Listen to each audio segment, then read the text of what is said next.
आणि उपराष्ट्रपती पदाच्या निवडणुकीमध्ये घोडेबाजार झाला म्हणतात. तुम्हाला तुमचे खासदार टिकवता आलेले आहेत आणि दुसऱ्याला नावं ठेवता. नाचता येईना अंगण वाकडेसारखं. राऊत घोडे बाजाराचं जाऊ द्या, पण गाढव बाजारात सुद्धा तुम्हाला कुणी जागा देणार नाही.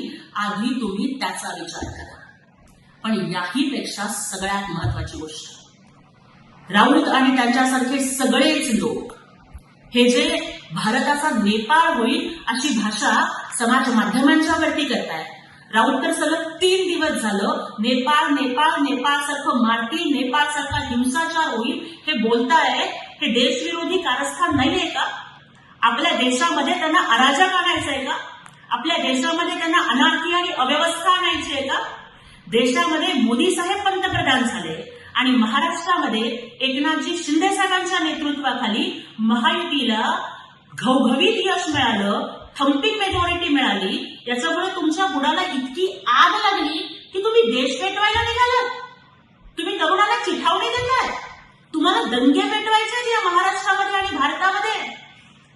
अरे आता तरी शहाणे व्हा.